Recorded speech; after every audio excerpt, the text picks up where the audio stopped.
Bienvenidos a la Revolución de la Riqueza, el podcast en donde aprenderás que crear riqueza no es magia negra, crear riqueza es una ciencia. En este programa comprenderás que la verdadera riqueza es holística y te daremos herramientas para conquistarla. Síguenos en redes sociales en @JavierMorodo en Instagram, Facebook, Twitter, LinkedIn y en todas las redes sociales. Suscríbete también a mi newsletter en mi página javiermorodo.com, en donde todas las semanas vas a recibir información sobre mercados financieros, negocios, tecnología, well-being, conciencia y también tips para ganar el juego del dinero. Querido Vic, bienvenido a la Revolución de la Riqueza, ¿cómo estás? Hermano, feliz de hacernos este espacio contigo y, ¿sabes? La intimidad de una hora contigo es un gran regalo y emocionado de ver qué va a salir de aquí. Gracias, querido Vic. De verdad que para mí conocerte ha sido también uno de los grandes regalos que me he llevado estos últimos meses. Nos presentó nuestro querido amigo en común, Alan Abruch, a quien le mandamos un fuerte abrazo. Y de verdad es que desde que te conocí conectamos de manera inmediata. Primero porque los dos somos economistas, tú del ITAM, de la prestigiosa universidad. Y más allá de eso también porque creo que tenemos muchos caminos afines y de cierta manera en estos meses me has ayudado a entender un poquito más tu mundo y eso me ha ayudado a mí a comprender más este camino que vivimos. Admiro muchísimo de ti, tu transparencia, tu humanidad, la simpleza y la elocuencia y la armonía que después tienes en tus palabras. Y muchas gracias por este espacio, Vic. Pero quería empezar de manera totalmente distinta y rompiendo los cánones de una plática formal financiera. Y una de las cosas que has dicho que más me ha calado profundamente y me ha hecho reflexionar acerca del dinero fue una de las maneras con las que abriste una introducción que haces o una intervención que haces en Wealth Mastery. Y estuviste comentando de manera muy íntima que el dinero es algo tan profundo que inclusive arruinó tu primera relación sexual. Entonces, me gustaría que nos puedas platicar un poquito acerca de eso y de cómo comprendes eso en relación con el dinero. Gracias por esa pregunta y pues gracias por entrar directo, ¿no? Siempre pienso en Claudia Zaragoza cuando hacemos así preguntas duras de inicio. Es como, a ver, si vamos a tomar agua, toma agua con electrolitos bien, o sea, vamos a hacer las cosas bien. Entonces me gustan las preguntas así. Gracias por entrar por ahí. Nada más para decir, no diría que es un tema de que arruinó mi primera relación sexual el dinero como tal, pero te platico, o sea, yo en mi primera relación sexual pues no pude tener una erección y era un tema que yo por mucho tiempo en mi vida como que siempre tuve presente, ¿no? Y eso hacia el futuro, después de ahí, pues cambió muchas de las perspectivas de que yo tenía para mí, en términos de mi potencia, en términos de mi potencial, en términos de quién soy yo, en términos de mi sentido de sentirme seguro en mi cuerpo. Y cuando yo estaba estudiando el tema del dinero y sobre todo estos conceptos de escasez y abundancia, pues me vino mucho este episodio inicial tan marcado en mi vida, de que a partir de ahí, pues yo sentía no nada más esta idea de que yo no me puedo sentir seguro en mi cuerpo, sino toda la vergüenza, el rencor, el enojo, la ira, la desesperación, la frustración que conllevó eso durante mucho tiempo. Y esos son emociones características del estado de escasez, ¿no? De estoy amolado y el mundo es suma cero y yo no tengo el potencial y yo no puedo encontrar un mejor camino. Y eso aplica para todo lo que le atribuimos a escasez, desde la relación con tu cuerpo, con tu pareja, con tu amigo, en los negocios y en la producción de dinero, obviamente también. Para mí ese y otros episodios, por ejemplo, en mi libro hablo mucho de mi relación con el fútbol, como eso también me traumó de chavo, ¿no? Y de ahí esas emociones como que se quedaron caladas en el cuerpo, que después empiezas a ver la vida desde esos lentes, desde un lente de escasez. Y para mí eso, revisitar esas experiencias, sanarlas, pues no nada más te sana pues eso en sí, sino también pues tu visión de escasez hacia el mundo y pues te abre muchas puertas cuando entras a la abundancia, pues sanando esas heridas. Vic, gracias por compartir todo esto. Explícanos un poco más cómo comprendes estos cuerpos energéticos, el cuerpo de las ideas, el cuerpo fisiológico y cómo están relacionados. Yo siento que no son distintos cuerpos, sino el mismo, ¿no? El mundo de las ideas, el mundo del cuerpo físico, el mundo del cuerpo emocional, el cuerpo mismo medioambiental y la relación simbiótica que tenemos con los animales y otras especies más pequeñas. Es un todo integrado, que a través del lenguaje, de las ciencias que hemos hecho en los últimos siglos, hemos pensado que son mundos diferentes y entonces los expertos en cada mundo pues no se entienden con los expertos de otros mundos. Y yo, o sea, no me quiero poner muy esotérico aquí, pero sí percibo que la salud humana, la salud planetaria, la salud social, mismo el dinero y el concepto que tenemos de dinero, no nada más están interrelacionados, sino que son la misma cosa. Y por eso, para mí es bien importante el el no pensar que están separadas esas cosas. Entonces, si tú estás hablando de riqueza, como tú bien haces y redefines la riqueza, como salud, como bienestar, como educación, como creatividad, como potencial, como un estado emocional, si te das cuenta, esos son conceptos muy grandes que se pueden estudiar bajo distintos expertos, los expertos en salud, los expertos en dinero, los expertos en creatividad. Pero si te pones a leer exactamente cómo diagnostican y cómo ellos tratan de llevarnos a la plenitud en esas áreas, son mecanismos muy similares. O sea, la mente del artista, la mente del ingeniero, la mente del profesor de escuela, la mente del sanador, la mente del rico, en el sentido holístico integral, si te das cuenta son muy similares. Y eso es lo que yo trato como de conceptualizar y de jugar con esas cosas para darnos cuenta que al mismo tiempo que trabajes en tu cuerpo, estás trabajando en tu familia, estás trabajando en tus finanzas, estás trabajando en tu legado después de que estés en este plano de la existencia, ¿no? Y eso me enriquece mucho el presente. ¿Cómo defines la riqueza? Me gusta definirla en términos de sinónimos, precisamente. Para mí riqueza es salud, es bienestar, es educación, es creatividad, es innovación, es sustentabilidad. Y una vez que lo ves así, te das cuenta que todos esos conceptos coinciden en que es una riqueza o una salud física, social, emocional, financiera, espiritual, medioambiental, ¿no? Si te das cuenta, todos estamos integrados en esas áreas cuando vemos la riqueza desde esa perspectiva integradora. De acuerdo, a mí me encanta esa definición, suscribo y creo que es parte de lo que queremos comunicar aquí. Ahora, ¿cómo relacionas la riqueza y la abundancia? Yo cuando escribí mi libro de abundancia, realmente me apropié de un término que suena muy padre, pero que realmente considero que mucho de la riqueza, la salud y la abundancia también dependen de hacerte tu propia definición, ¿no?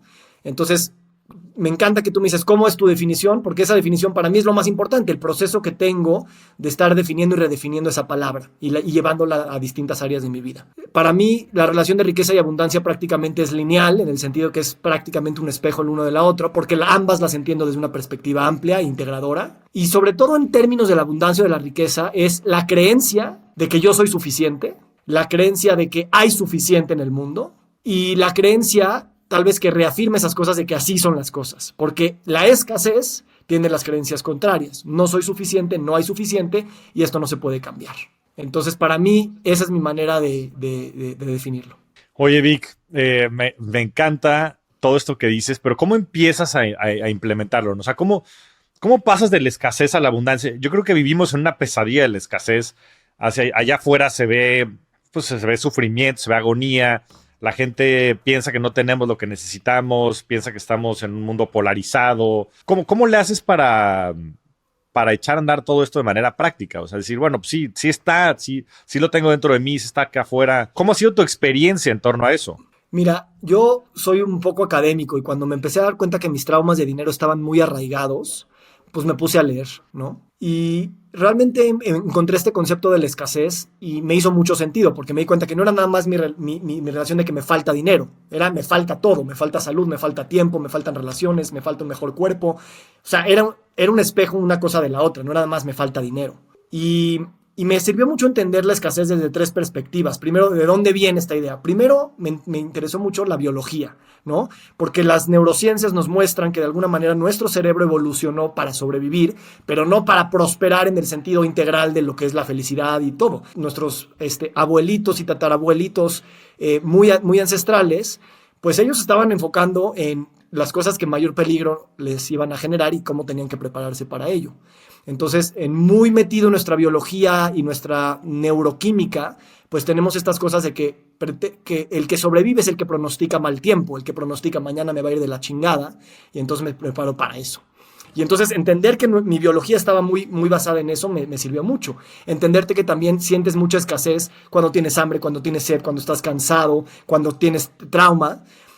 Pues es un tema muy neuroquímico que aunque tu lenguaje y te convenzas de que tu tarjeta de crédito no tiene límite y de que tienes una herencia que no te va a dejar sin ningún problema, pues tu cuerpo no está programado para sentir esa seguridad. Al contrario, está buscando las razones por las que todo eso se va a caer. La segunda es la cultura. O sea, vivimos en esa cultura de escasez, de que el mundo es hipercompetitivo, de la sobrevivencia del más fuerte y de que pues estás viendo en Instagram todo el tiempo a los compañeros, a los amigos, a los desconocidos en coches increíbles y con sonrisas increíbles que tú dices, güey, yo no estoy así, ¿no? Y también vivimos en esa falacia de que todo el mundo está perfecto y tú no, porque todos estamos sufriendo, pero no mostramos esa parte. Además de que todos nuestros escenarios de abundancia pues tienen que ver con cosas un poco más superficiales, tu comparación es muy numérica, en vez de ver pues cuáles son las emociones con las que esa persona está viviendo, porque sabemos que aunque seas multimillonario, pues vives también con dolor, rencor, tristeza, vergüenza y otro tipo de cosas que no se dicen. Y en tercer lugar, me ayudó mucho a indagar en mi pasado, ¿no? Sobre todo en la relación que teníamos con la escasez o el dinero de mis ancestros más recientes, mis papás y mis abuelos, ¿no? Que vinieron exiliados, llegaron sin un peso aquí y yo crecí con un papá que decía, no te compro zapatos nuevos porque a mí me compraban zapatos nuevos cuando literalmente se rompían y la suela ya no existía, ¿no? Y creencias que se iban perpetuando generación tras generación por situaciones muy contextuales importantes de ellos, pero que yo crecí en un ambiente que no había esa escasez, que no había esa necesidad, pero sí con esa creencia y esa manera de vivir. Entonces ahí estaban mis hábitos de consumo, mis hábitos de ahorro, mis hábitos de entender cómo me debo de sentir cuando recibo dinero, cuando pago dinero, y pues me sirvió mucho indagar en mis historias de mi familia. Entonces para mí esas tres cosas que determinaban mi escasez fue muy, muy bonito, porque de ahí pues no mucho lo puedes cambiar, pero al entenderlo, pues lo vas observando y lo vas matizando y pues te vas creando nuevas creencias. Eso está increíble, Brick. Como dices, es totalmente contextual y es sobre todo subjetivo, ¿no? Porque sobre todo esta última parte, digo, varía, ¿no? La parte biológica que explicas al principio, pues sí es más general para todos, pero después la parte cultural, pues depende de dónde hayas crecido.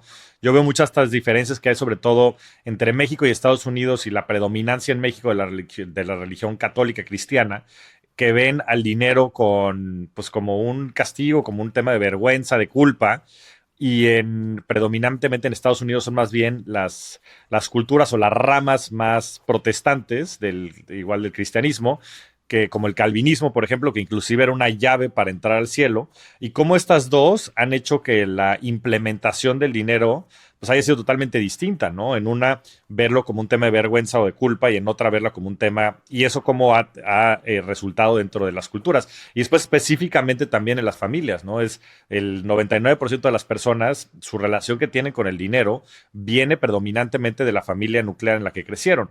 Ahora, ¿cómo le haces tú sabiendo este contexto y teniendo mucha de esta información en el inconsciente para hacerla consciente y resignificar el pasado, pero sobre todo cambiar el futuro? Vamos a decir que estamos en ese proceso constante, ¿no? Yo escribo el libro y tengo muchas respuestas, pero definitivamente no, o sea, sigo en ese proceso de transformación y observación, y eso creo que es muy importante también decirlo, ¿no? Porque cuando hablamos de los másters de la riqueza, pues tienen muchas cosas resueltas, pero otras no, y siguen en proceso, ¿no? O sea, realmente eso creo que es muy importante, enfocarnos más en el proceso que en cambiar de un blanco a un negro, ¿no? Porque eso realmente no existe. Ahora, tengo mucho que decir aquí, entonces me voy a enfocar pues vamos a decir dos cosas. Uno, es que la escasez también es una programación, ¿no? Es una creencia que se refuerza constantemente. Entonces, todo lo que hemos aprendido, la escasez también es algo aprendido.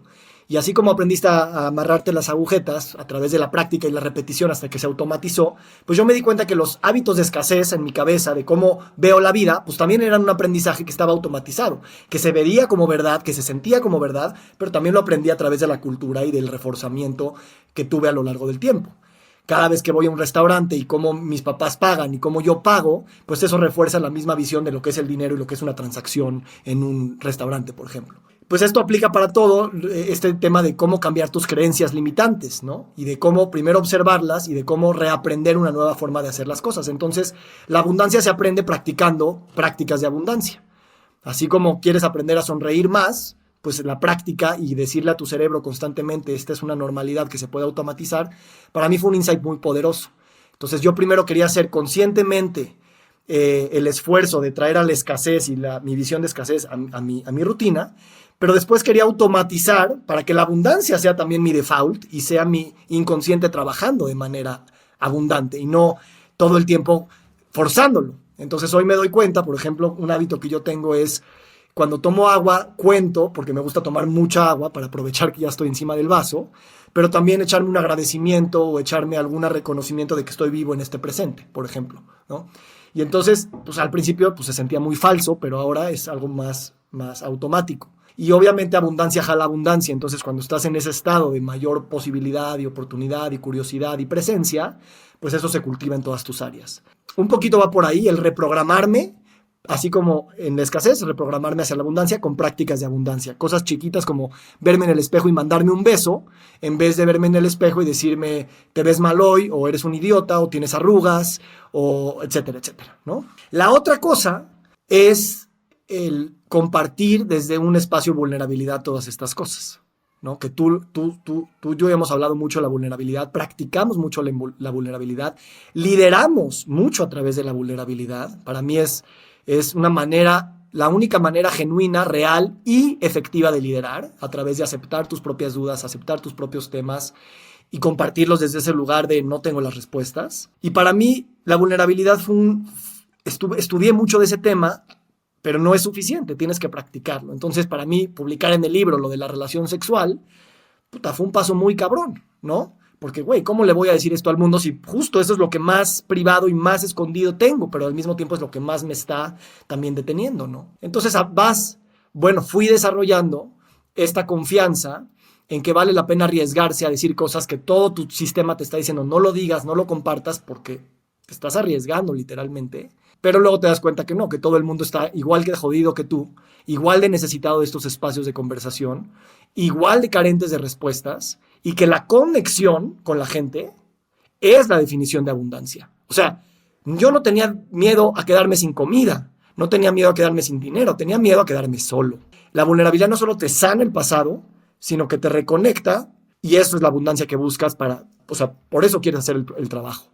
Y eso fue un descubrimiento increíble, ¿no? No nada más me ayudó a sanar, me ayudó a darme cuenta que en esas prácticas ya estoy conectado y que cualquier miedo de dinero se disuelve, o no sé si se disuelve, pero se resignifica muy cañón cuando estás bien acompañado, cuando te sabes querido, cuando te sabes sostenido. Y eso es wow. O sea, yo lo aprendí al principio por la fuerza, porque en mis momentos más vulnerables estuve, por ejemplo, con mi esposa, y que ella me dijera, estoy acá, pero no con palabras, no, estoy acá y cuentas conmigo. Güey, aquí estoy, pase lo que pase, güey, te vuelves Superman. Y entonces, pues todo lo demás ya se ven como problemas que pues puedes solucionar, no como cosas que te van a tirar y te van a matar.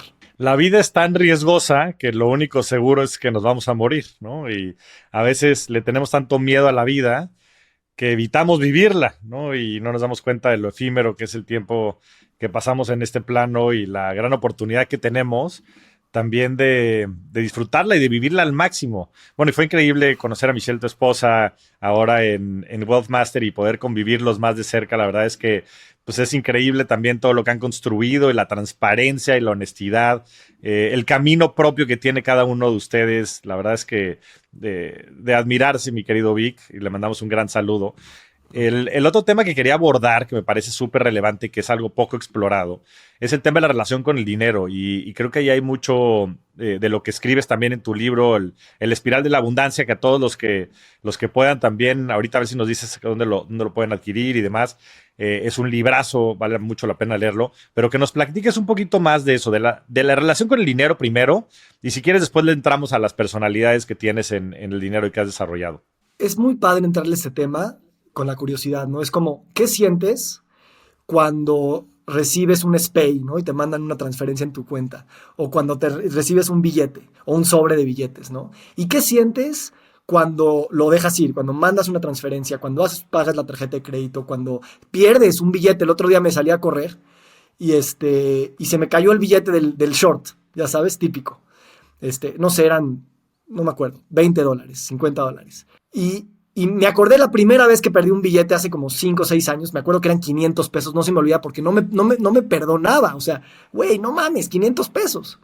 Y ahorita se me cayó hace poco y me encantó. O sea, me encantó ver que ya estaba en otro lugar. Dije, güey, pues sí, qué pendejo. Pero ya, ojalá, y así pensé literal, ojalá alguien encuentre ese billete y le sirva, ¿no? O sea, ya estoy pensando en otro canal, ¿no? Digo, si se me hubieran caído $1,000, a lo mejor no te estaría contando esto así.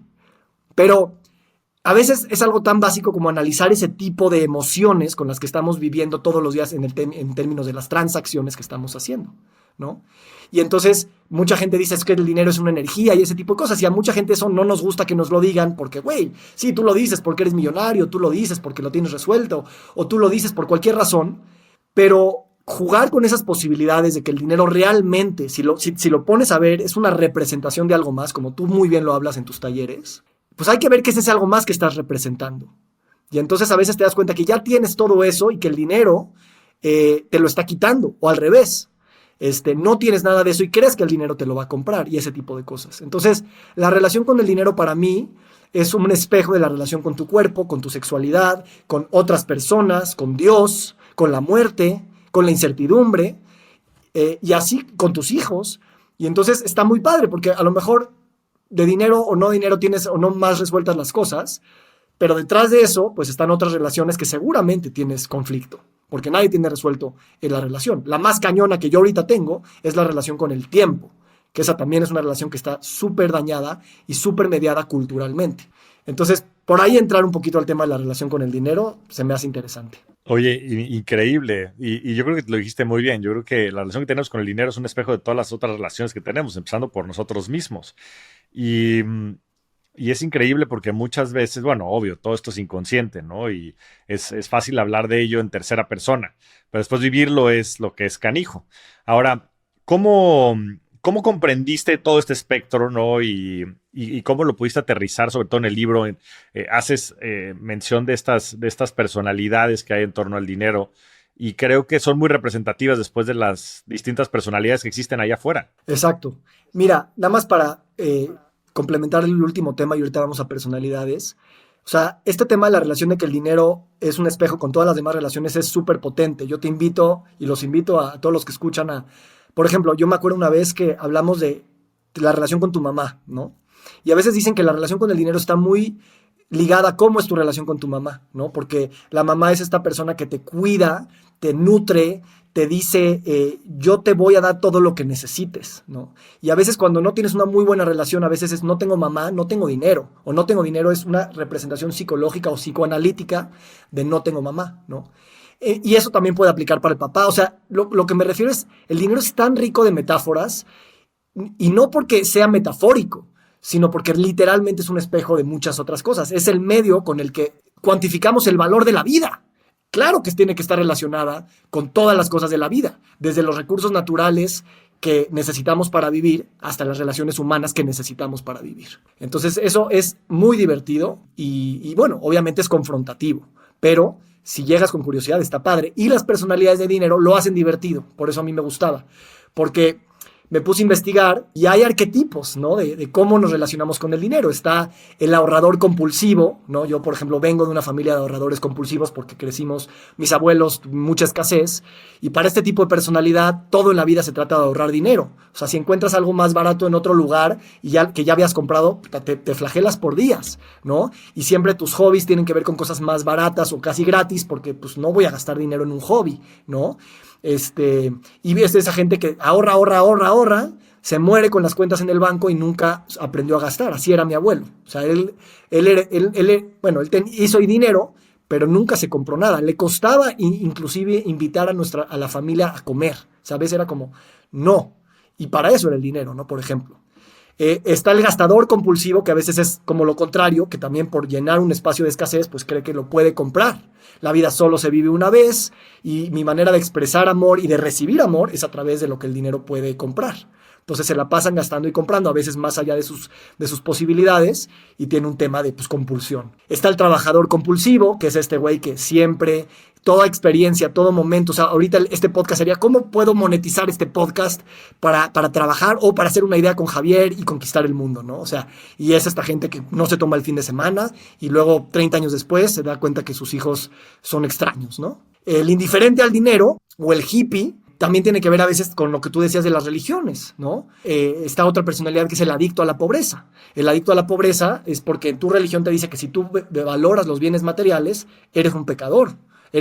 Y los ricos son los avaros, son los malos, son los superficiales. Eso también a veces es un poco el pensamiento de izquierda a veces, ¿no? Entonces, interesante ver. Y hay tests que tú contestas preguntas y ya si cumples ciertos parámetros, pues más o menos te vas identificando. Y claro que puede haber una mezcla de patrones, ¿no? Pero las personalidades son muy padres. Y si me permites, te platico una que para mí es muy, muy interesante y se da mucho en nuestra comunidad, y es el adicto al mantenimiento.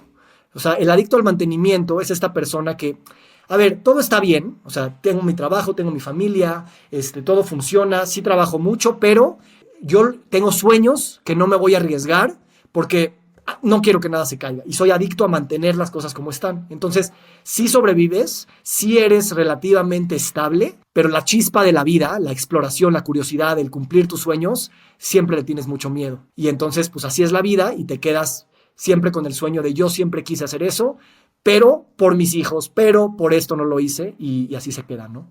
Ese último es muy común, tiene toda la razón en los mexicanos y a veces es una desgracia porque es nuevamente vivir esa pesadilla de la escasez, ¿no? ¿Por qué no nos atrevemos? ¿Por qué no vencemos estos miedos? ¿Por qué no contamos lo más íntimo como lo hiciste en su caso y te liberó de tanto peso y tanta energía que tenías ahí acumulada? Ahora, Vic, pareciera a todo esto que te has dedicado toda tu vida a investigar sobre la abundancia y sobre la escasez. Y far from that, eres una de las personas más polifacéticas que yo conozco y me gustaría que te pudieran conocer un poco más en este podcast en todas tus múltiples facetas de vida. Eh, Eres un emprendedor serial, ahorita platicaremos algo de esos emprendimientos, mucho en la parte pues más moderna pues, de la bioquímica, del biohacking, de muchas de estas prácticas de wellness.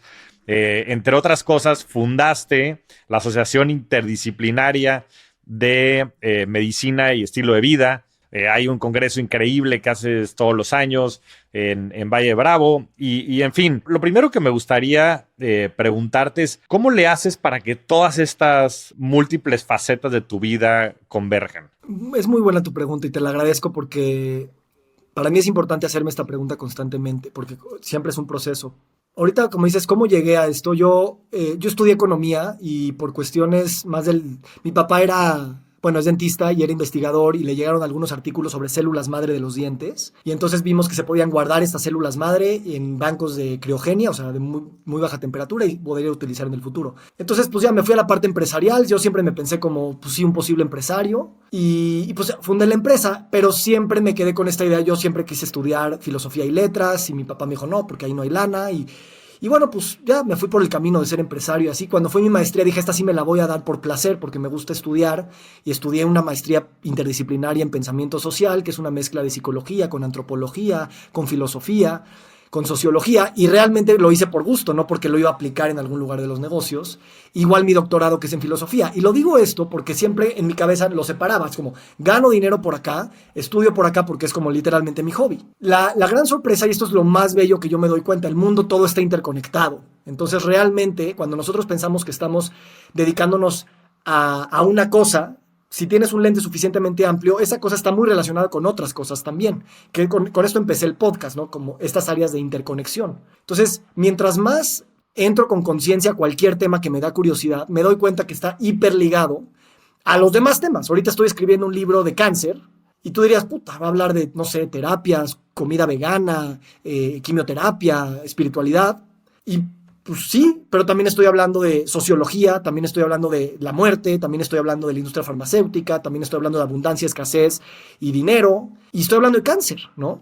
Entonces, cuando dices eres muy polifacético, quiero que sepas que esto es algo que estoy cultivando de manera intencional todo el tiempo, que creo que falta mucha más gente polifacética que necesita el mundo y que atreverte a tener identidades múltiples y de no ser el mayor experto en todas las cosas, pero poder bailar con todas ellas o con muchas, no nada más es divertido y necesario, sino también te abre posibilidades de creatividad, se te ocurren nuevas ideas, haces mejores relaciones, aprendes nuevos vocabularios y entonces la curiosidad, la creatividad, la co-creación, pues es casi por default, ¿no? Y lo que yo he hecho en este proceso, cosa que no me imaginaba, es que sí me he vuelto un poco más público en compartir eso, ¿sabes? En compartir mis exploraciones y no mis respuestas. Y eso también creo que nos falta mucho en los profesionales de la salud, en los empresarios, en los líderes, en los profesores de escuela. El ser transparente en tus procesos de constante aprendizaje y desaprendizaje. Pues me encanta. Mira, una de mis grandes pasiones también ha sido esa, el buscar puntos de conexión o puntos de convergencia como bien dices, coincido en que todo está interconectado. Y creo que a veces faltan estos espacios, ¿no? En donde todo esto converge. Y a ver si nos platicas ahorita un poquito más de estos eventos y de todo el esfuerzo que haces en la MEV. La verdad es que me fascina porque creo que también es un centro de convergencia de ideas con un fin en común, ¿no? Que es la prosperidad del universo, ¿no? Si lo vemos de manera integral. Pero creo que hace falta mucho eso, porque hoy, sobre todo por la radicalización que ha generado muchas veces las redes sociales en esta polarización de ideas y demás, como estrategia yo creo que de mercadotecnia muchas veces. Pero para no ahondar en eso, lo que me gustaría es que nos platicaras un poquito más de la MEV y todo lo que haces ahí, porque me parece que justo se representa muy bien este espacio en el que estás hablando sobre esta convergencia de ideas. Gracias. Mira, yo hace como 5 años estaba en una crisis importante de vida. Tuve un problema en el negocio y estaba en juego el futuro del negocio. Y yo caí en una semidepresión. Iba manejando me acuerdo perfecto por dónde, en las lomas. Y también estaba empezando a tratar de consultar en proyectos de wellness. Y vi un video de 20 minutos del doctor Dean Ornish, que es el conocido padre de la medicina de estilo de vida, de lifestyle medicine. Y en 20 minutos él explicó cómo con intervenciones de nutrición basada en plantas, con movimiento, con estrés, con manejo del estrés y sueño, podía revertir cáncer, podía revertir obesidad, podía revertir diabetes tipo 2. Ay, cabrón, o sea, ¿cómo puede ser que con cosas así de básicas estés revirtiendo enfermedades que son crónico-degenerativas y que, pues, por definición para mí eran incurables, ¿no? Entonces ahí dije, algo trae esto de lifestyle medicine. Me empecé a meter por ahí, me di cuenta que era un movimiento creciente a nivel mundial y es básicamente el traer al foco de la atención de la salud en general lo que es los hábitos básicos, porque ahí es donde realmente se media la salud y el bienestar, en cómo comes, cómo duermes, cómo te mueves, cómo te relacionas, cómo descansas, cómo te desestresas. Lo bello del medicina estilo de vida es que no nada más es un tema de salud fisiológica para que no seamos obesos y diabéticos. También tiene que ver con la salud del suelo, tiene que ver con la salud social, tiene que ver con la salud planetaria, ¿no? Porque está buscando esta simbiosis de alguna manera de que si tú comes de manera saludable, pues ayudas también al medio ambiente. Si tú sales a correr y en vez de subirte a tu coche o te vas en bicicleta, pues ayudas al medio ambiente. Si tú meditas en la mañana 5 minutos y cuando alguien se te meta en el tráfico no le mientas la madre, pues estás ayudando también a la salud social. Entonces realmente se relaciona con muchas de estas cosas. Entonces iniciamos una asociación en México de principalmente profesionales de la salud, pero realmente es abierto a todos, para poner la medicina de estilo de vida no nada más en el centro de las consultas médicas, psicológicas, de coaching, de nutrición, sino también en el centro de la discusión cultural de lo que es la salud y el bienestar y por dónde tenemos que hacer las principales intervenciones. Porque de nada sirve decir a los pacientes coman bien y salgan a hacer ejercicio si en su contexto solo hay oxxos que venden basura. Entonces, el pensamiento sistémico es muy importante aquí. Si no, la culpa es o de los pacientes o de los médicos, cuando realmente hay todo un contexto social, político y económico que media la forma en la que nosotros dormimos. Por ejemplo, Netflix, que nos tiene despiertos hasta las 3 de la mañana, o las pantallas, ¿no? Entonces, me interesa mucho ese pensamiento sistémico y por eso, y ahí se junta mucho, estoy muy, muy emocionado, gracias por todo. Pero se junta mucho con lo que tú haces con Wealth Mastery, ¿no? Porque haces un ecosistema, no haces un producto y una capacitación, es un ecosistema de gente donde se aprende, se comparte, se colabora, se reinventan cosas. Y es de manera interdisciplinaria, ¿no? Y eso es muy bonito. Entonces, para mí que la MED es este espacio, es una comunidad para poder, de alguna manera, salir del closet de muchas de las cosas que nos dijeron en salud, que ya no creemos que son toda la verdad, inventar nuevas maneras más apegadas al estilo de vida. Y aparte lo has hecho nuevamente con toda la comunidad. A mí me pareció impresionante. Todavía no te conocía, bueno, no te conocía en persona porque ya leía tu blog y aparte me encantaba. Hubo uno de los artículos particularmente que lanzaste el año pasado cuando fue la reunión de tu escuela, ¿no? De la escuela de la que saliste. Y en fin, resonó mucho conmigo porque aparte estaba pasando por ese momento. Pero sin desviarme en el tema de la MED, pues de repente vi este evento y estaban todas las personas que yo conocía y respetaba y admiraba, sobre todo en temas de medicina, en fin, como de salud mental, gente como José Casas, Paola Ambrosi, Juan Pablo Álvarez, estaba Dominica Paleta, Elisa Sacal, o sea, estaban todas estas personalidades que yo dije, qué carambas, como que de dónde salió este evento, a ver si como un evento internacional, y claro que era un evento internacional que habías organizado tú, pero me parece increíble cómo todo este proceso personal que tú has tenido lo has llevado a generar este ecosistema que verdaderamente está generando un cambio muy importante, Vic. Creo que lo escuché el otro día por ahí, pero decía, transformándote a ti, transformas el mundo.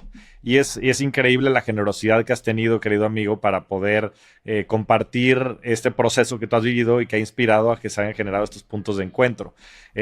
Platícanos un poquito más ya de la parte, o sea, ¿cómo se te ocurre hacerlo? ¿Cómo se empieza a gestar? ¿Cómo se sigue desarrollando? ¿Qué es hoy? ¿Cuándo hay? Pues gracias por esta curiosidad y obviamente ya te dije, pero te vamos a invitar a ti para que también nos des una ponencia o un taller en el siguiente congreso que tendremos en Ciudad de México el 21 al 23 de octubre del 2024.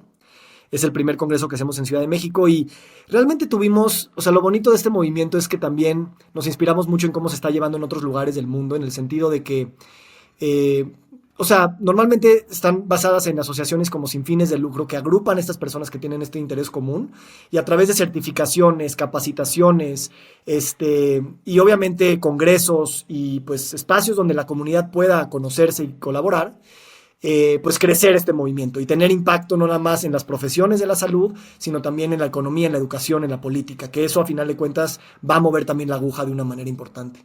Entonces, este año tendremos un congreso, es un congreso interdisciplinario, se llama Abracadabra. Se llama así porque queremos reencantar la magia que hay detrás del estilo de vida. Reencantar, o sea, cuando un doctor te dice come bien o come frutas y verduras y no fumes, pues es hueva que te den una receta así, restrictiva.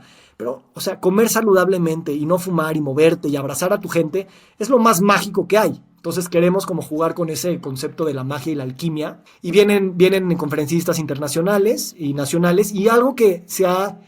Y esto lo hemos hablado mucho tú y yo también dentro del contexto de tus eventos, que son maravillosos y son también un reflejo de tu persona tan transparente, tan explorador, tan generoso que es transformador literalmente con tu primer conferencia de varias, ya logras ese efecto. Y lo que nosotros hemos hecho mucho es hacer talleres, no nada más conferencias, porque la información no es lo mismo que la transformación, y dar pláticas y cosas académicas es muy poderoso, pero realmente el cuerpo no siempre recibe esto. Entonces hacemos muchos talleres de respiración, de trauma, de somática, de aprender a cocinar, de etcétera, porque entonces involucras todos los sentidos y involucras una experiencia vivencial y no nada más intelectual. Y eso ha sido uno de las características que hacen que estos eventos sean tan transformadores.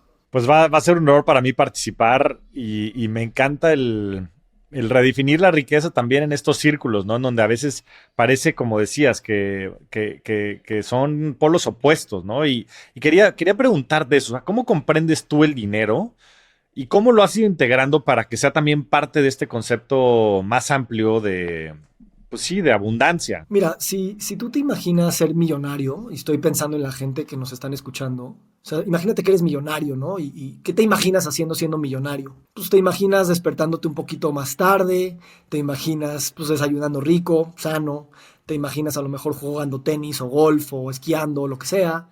Te imaginas no estresado por chamba y por dinero y por salud, ¿no? Si te das cuenta, te estás imaginando un estilo de vida. Y no necesariamente ese estilo de vida se compra con dinero. Claro, no voy a decir que no. Pero hay mucho del estilo de vida que nosotros podemos reapropiarnos dentro de una reeducación, de cómo esas cosas que son tu abundancia las tienes mucho más accesibles de lo que tú creías. Y cómo cosas que te salen más baratas, como tomar refrescos, pues sí te dan una salud inmediata, perdón, una felicidad inmediata, pero una salud más deteriorada en el largo plazo. Y cuando eso haces ese chip, de repente el agua ya no te empieza a saber tan mal, ¿no? Pero hay que hacerlo de manera emocionante, ¿no? De por qué quieres esa longevidad o esa riqueza. Entonces, para mí está muy relacionado. O sea, Alan Abruch te lo dice todo el tiempo. O sea, es riqueza de estilo de vida, riqueza de recursos, riqueza de sentirte que tú puedes. Y pues mucho de lo que se nos limita es pues porque no tengo tiempo para esto o no hago ese tipo de cosas. Entonces, para mí, me gusta mucho invitarte para que hablemos de estos temas, para que también veamos que el dinero no es esta cosa esotérica que no le voy a entender nunca. Ampliarle, hacerle ver que pues, el dinero es una representación y un espejo de muchas otras cosas. Y también dar un poquito de alfabetización económica, financiera, a profesionales de la salud que no tienen idea de esto, y que con un poquito de este tipo de cosas también se pueden sentir más a gusto con sus planes económicos hacia el futuro, que también es muy importante porque la salud financiera de todos nosotros es muy determinante para nuestra salud emocional y física. Y la salud de nuestro profesional de la salud es muy determinante para la salud del paciente. Entonces también hay que darle a los profesionales de la salud herramientas financieras para su salud y entonces de ahí la salud de sus pacientes.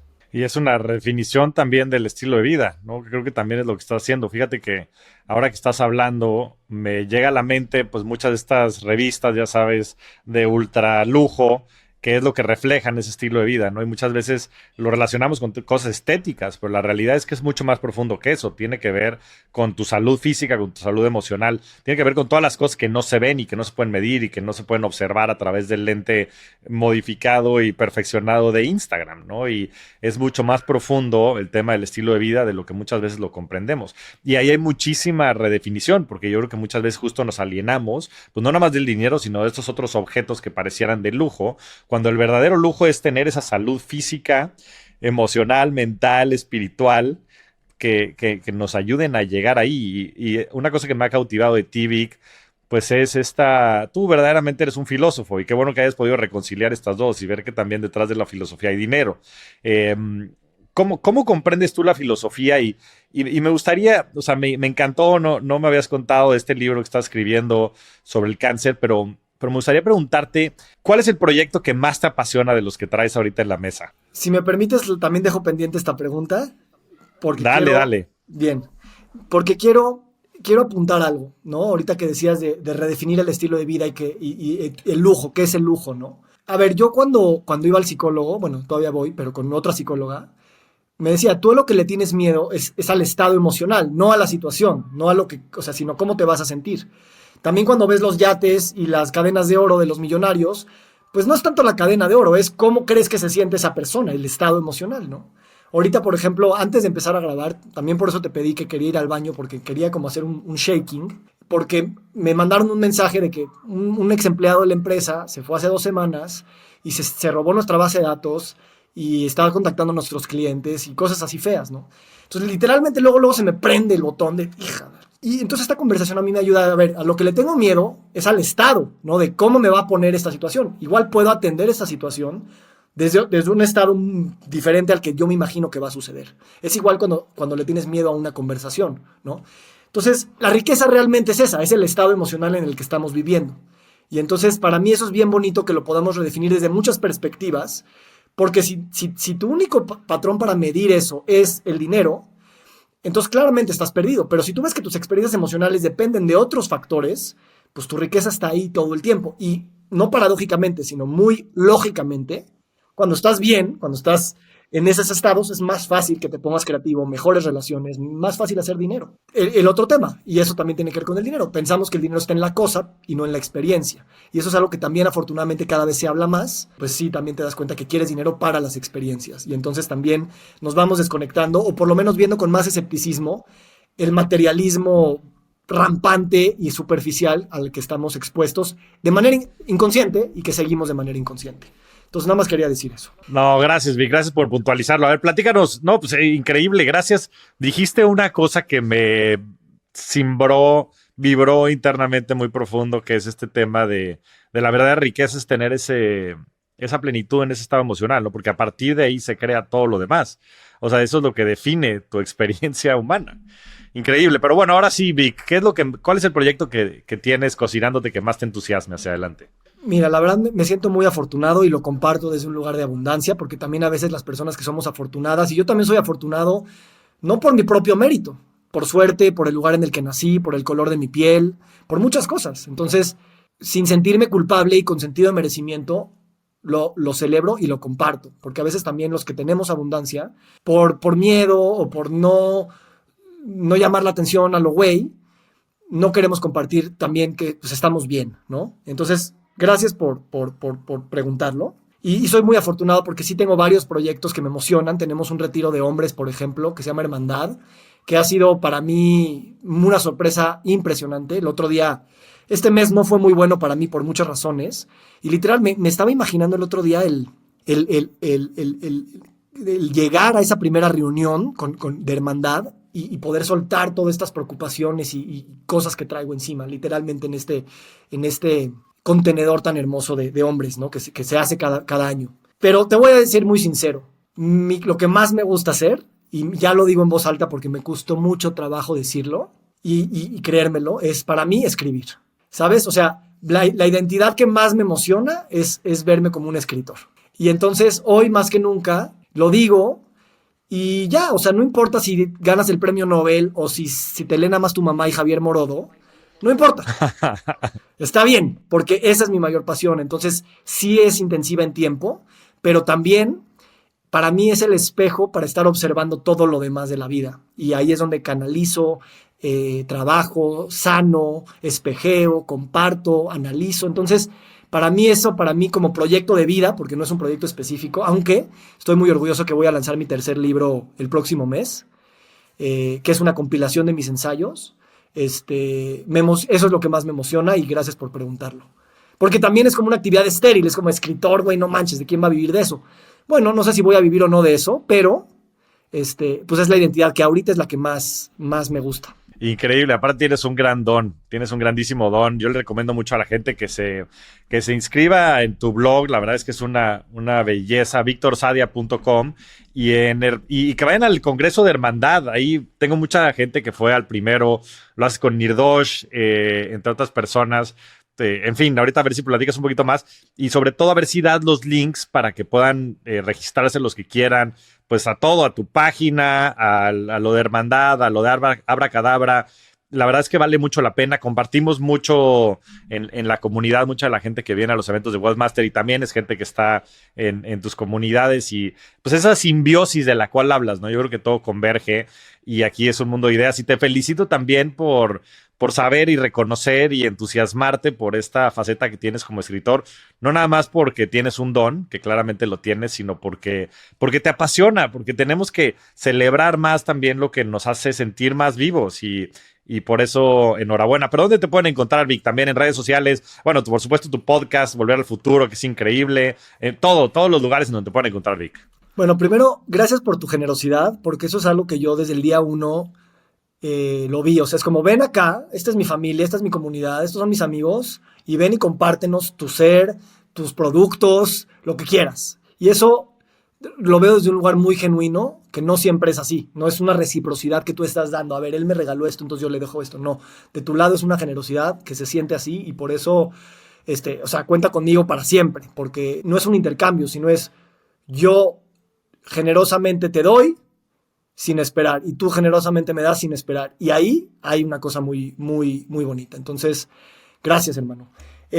Todo está en victorsadia.com. Ahí está mi podcast, están mis libros, están mis artículos, están mis masterclass, están mis cursos.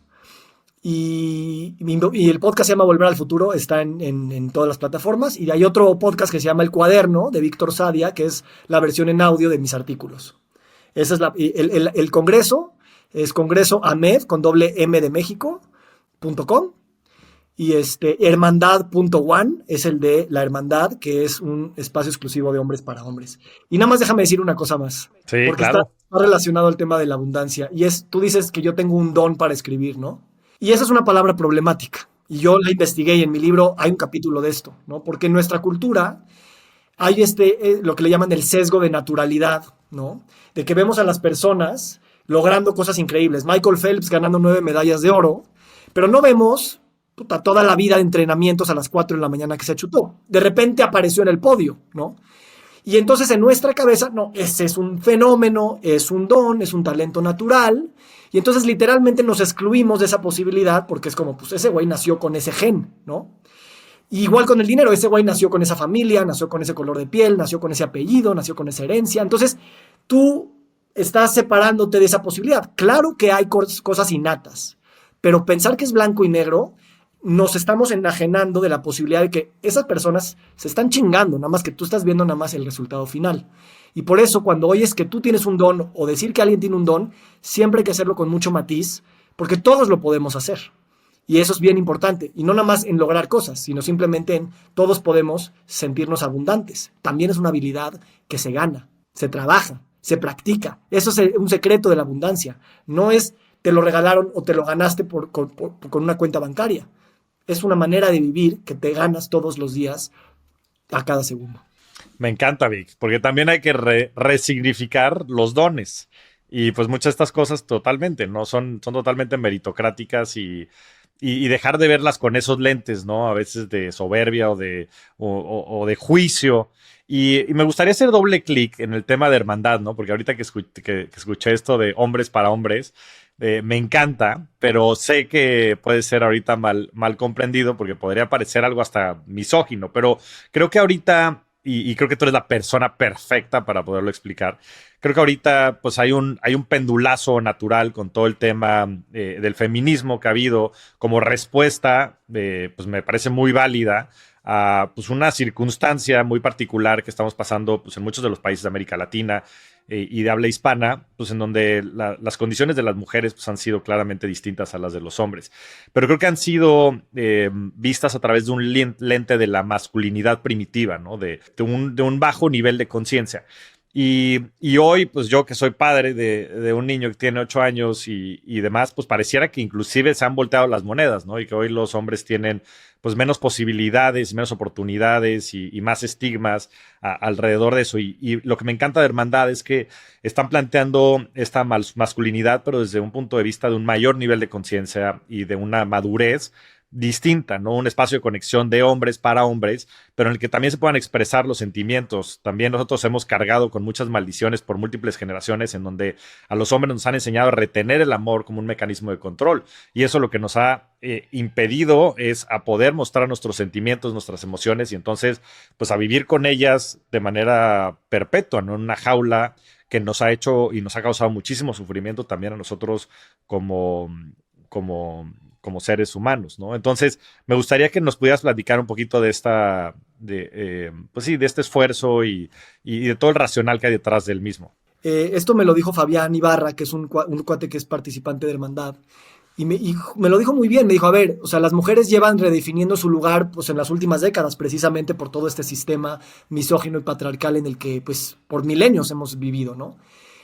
Y los hombres no. O sea, ¿cómo la mitad de la población está haciendo ese trabajo y los hombres creen que con la misma definición de masculinidad vamos a poder seguir avanzando? Tenemos pendiente como hombres el redefinir lo que significa la masculinidad. Por otro lado, yo soy coorganizador de otro tipo de retiros, con ya de todos los géneros, de otro tipo de cosas, y siempre es 90% mujeres, 10% hombres. Entonces ahí también un miedo de los hombres de acercarnos a estos lugares, porque pues nada más por ser los menos, eso nunca es padre, ¿no? Entonces también yo vi ahí esa necesidad. Y la masculinidad es así, literalmente muchos de nosotros crecimos es o eres macho o eres marica, ¿no? O sea, o eres fuerte o eres débil. Es una masculinidad muy estrecha, es muy reductiva, es una cárcel. Entonces, lo bello de este espacio es que claro que es un tema de permitir la vulnerabilidad y la parte emocional, pero la mayor sorpresa que yo he tenido es que no se queda ahí. O sea, no es nada más, vamos a llorar juntos y sanar juntos desde ese lugar, sino jugar juntos, reír juntos, abrazarnos. O sea, cosas muy básicas que también como hombres y como seres humanos en general ya no hacemos.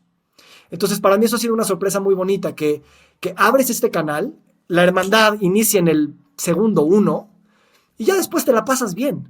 Ya después estás disfrutándote y disfrutando tu vida, porque allá afuera estás con mucha presión de lana, presión de tiempo, presión de etcétera.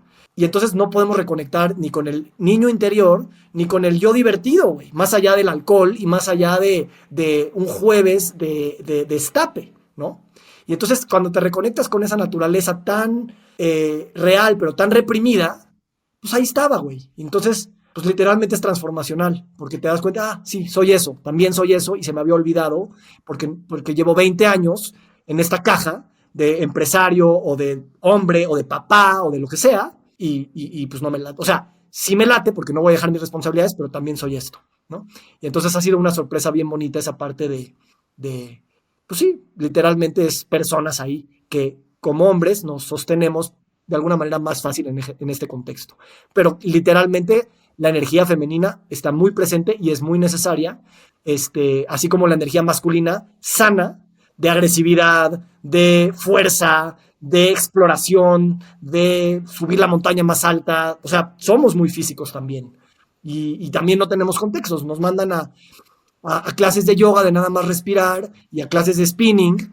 Pero, güey, tú quieres literalmente a lo mejor pegarle algo o quieres cargar una piedra a lo güey para arriba de la montaña, güey, porque es tu energía, ¿no? Entonces eso también es una manera de canalizarlo ahí. Así es que gracias. Increíble, Vic. Pues la verdad es que le recomiendo mucho a la gente que se apunte también a este tipo de experiencias que, pues la verdad es que son las más transformadoras, porque ahí estás integrando, sobre todo en estas experiencias inmersivas. A mí es lo que me encanta de Wealth Mastery o sea, y lo que hace Nabra Cadabra, que es no nada más es la información, sino es una experiencia inmersiva, o sea, te llevamos a vivir en tu cuerpo fisiológico y tu cuerpo emocional y en la comunidad y sí, te envolvemos en todo esto, en este ecosistema, como bien lo dijiste, eso es lo que es, para que verdaderamente puedas empezar a integrar esto dentro de tu vida, porque si nada más vas y es un flashazo y te vas a regresar a la vida, no, no va a pasar nada. Ahora, Vic, vamos a las preguntas ya puntuales. La primera es, ¿cuál es tu libro favorito? Sí tengo una lista de los top, pero mi favorito te diría que es El Principito. Qué chingón, qué buena onda. Fue el primer libro que me regaló mi madre y bueno, es una historia fantástica que ojalá que más seres humanos la compartieran y la viviéramos. Segunda, Vic, ¿cuál es el hábito que has implementado en tu vida que más te ha cambiado? Eh, sí, prácticas de gratitud.